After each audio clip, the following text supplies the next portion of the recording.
Hello, everybody. It's wonderful to see all of you today. I'm the president and CEO of the Internet Society and the Internet Society Foundation. And it's just wonderful to see so many familiar faces and names, and also some new faces and new names to our community. And if you're new, welcome. We appreciate our community so much and the role that you play in achieving our mission. Because frankly, without you, without this incredible global community, there is no internet society.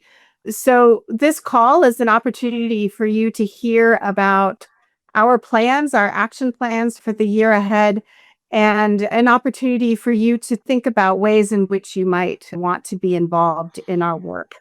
I'm here today to talk about what's at stake for achieving the internet that we want and how we get there. Our 2026 action plan is designed to address the forces that are getting in the way of people having access to a reliable, resilient, and affordable internet. We want an internet that is safe, where people feel protected and secure, and that's governed through the multi stakeholder model. We see the challenges of misinformation and lack of trust in the internet, fragmentation, government censorship. We see these challenges before us. And we understand the pressures that are coming on the open and global internet. And we believe that as an internet society community, we can stand up for a global, open, secure, trustworthy internet for everyone and be at the forefront of addressing some of the hardest challenges facing the internet. So today I'm going to walk you through a little bit of our action plan and hope that you will have a chance to sit down and read it in full and really try to connect the work that you're doing with the work of the society. You will also have an opportunity in March to read our impact report, which is a fabulous reflection on 2025 and the amazing work that this whole global community did in support of our 2030 strategy. You may recall that our 2030 strategy is focused on addressing two important global challenges. One is global inequality, and the second is lack of trust in the internet. Our strategy and our programs are built around addressing those two key global challenges. What you see here on this screen are our programs, the way we're organizing ourselves to address those challenges. These are the programs that we support across the Internet Society and the Internet Society Foundation to drive towards results that will ensure that the internet is a tool of global equality, that we are addressing the digital divide globally, and ensure that the Internet Society is making a meaningful impact in restoring trust in the global internet. I'm not going to walk you through each and every one of these programs. That would take a very long time. And so I'm going to focus on the four programs in the back of that list: community-centered connectivity, affordable and reliable access, online trust and safety, and an open and trustworthy internet. I'm going to hit the highlights here and again hope that you have an opportunity to read the plan in more detail. These bottom three that you see here, Internet Insights and Innovation, this is the data that we collect and work with partners to analyze in support of our advocacy and our work around the world. Our community and partner mobilization is integrated into all of our programs, and this is the work that we do to support our global community in achieving our mission. And then finally, the transformations are really internal operational programs that we need to implement to be excellent at what we do and in the support that we provide to all of you. So with that, let's go to community-centered connectivity. Many of you have been part of the Internet Society for a long time, and you know that a core element of the Internet Society has always been to bring people online. That has been part of our history and our legacy, and we remain deeply committed to doing that important work. In 2026, we are committed to funding 25 deployments of local community-centered connectivity solutions.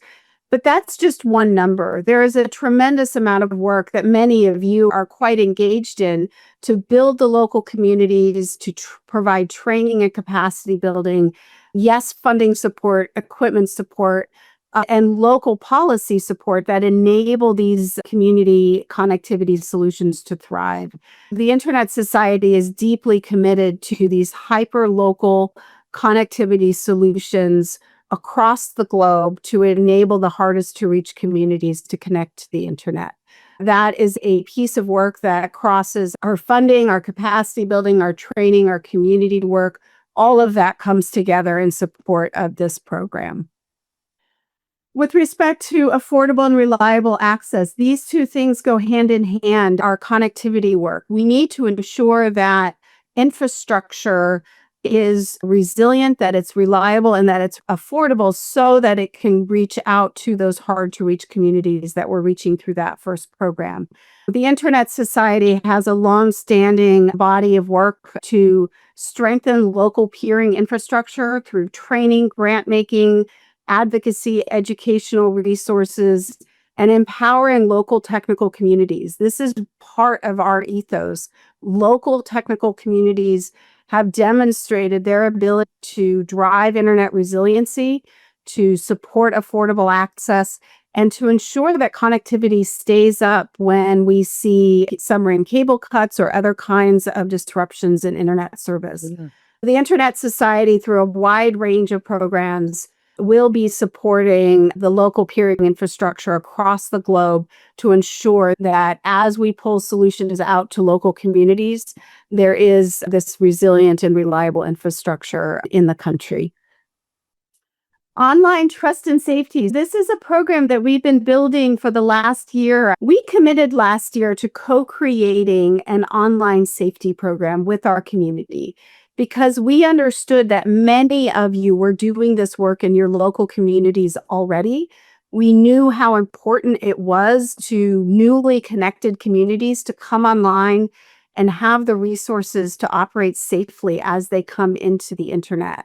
We wanted, as global staff, to work with the community who's already doing this local work to understand what are the gaps in online safety capacity building? What resources do you need? What has worked well? What didn't work well? What do you wish you had the answers to that you don't have the answers to? And allow the Internet Society Global to be essentially a hub where that information could be made available as many of you are doing that kind of really important local work.